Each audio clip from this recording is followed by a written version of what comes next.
দর্শক, আপনারা জানেন যে দেশের বিভিন্ন জায়গায় শীত আসছে এবং শীতের তীব্রতাও কিন্তু বাড়ছে। উত্তরের জেলাগুলোতে তীব্রতাটা বেশি থাকে। উত্তরের জেলার ঠাকুরগাঁয়ে আজকে কি অবস্থা, ফাতেমা তুচ্ছগড়া সেই খবরটি জানাবেন। ফাতেমা। RICL TMX, যুগের পর যুগ স্থাপনা থাকে মজবুত। ঠাকুরগাঁ যেহেতু হিমালয়ের কাছাকাছি অবস্থিত, সে কারণে কিন্তু এই জেলায় কিন্তু বরাবরই শীত একটু আগেভাগেই নেমে আসে এবং গত কয়েকদিন ধরে তাপমাত্রা অনেকটাই নিচে, 13 ডিগ্রি সেলসিয়াস, কখনো 14 ডিগ্রি সেলসিয়াস তাপমাত্রা বিরাজ করছে। তো আমি যদি আপনাদেরকে একটু দেখাই যে এখন প্রায় 8টা বাজতে চললো, তারপরও কিন্তু শীত, সূর্য কেবল উঠছে। তো সড়কে এখনো অনেকেই হেডলাইট জ্বালিয়ে মোটরসাইকেল যাওয়া আসা করতে দেখা যাচ্ছে এবং কুয়াশা করছে। হাসপাতালেও খোঁজ নিয়েছি তানভীর, সেখানেও কিন্তু এই যে আবহাওয়ার যে পরিবর্তন, ঋতু পরিবর্তনের ফলে কিছুটা গরম ঠান্ডা, এই কারণে কিন্তু শীতজনিত রোগে আক্রান্ত হয়ে শিশুরা ভর্তিও হচ্ছে।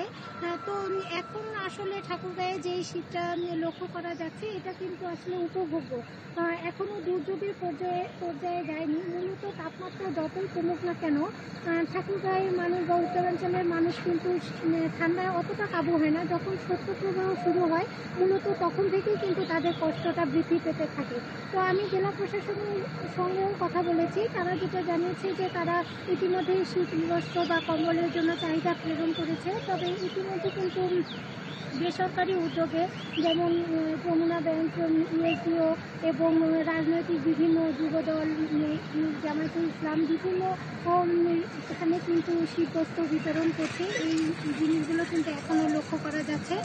তো এখনকার পরিস্থিতি আমি যদি বলি তানভীর, যে ঠাকুরগাঁয়ে এখন যেহেতু শীতটা কেবল নামছে, তো অনেকেই দূর দূরান্ত থেকে আসছে, যেহেতু নভেম্বর ডিসেম্বর একটা ছুটিও থাকে।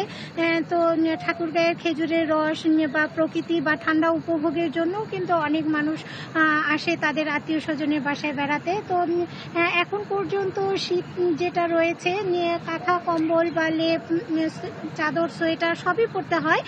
তবে তারপরও শীতটা কিন্তু মানে উপভোগ করা যায় বা ঠান্ডাটা ততটা কষ্ট পাচ্ছে না। তো এই কষ্টটা হয়তো বা শৈত্যপ্রবাহ যখন শুরু হবে তখন মানুষের দুর্ভোগ বাড়বে। তানভীর। জি, ফাতেমা তুচ্ছগড়া, অনেক ধন্যবাদ আপনাকে আমাদের সঙ্গে যুক্ত হওয়ার জন্য। ঠাকুরগাঁ থেকে শীতের পরিস্থিতির খবর জানাচ্ছিলেন সহকর্মী ফাতেমা তুচ্ছগড়া।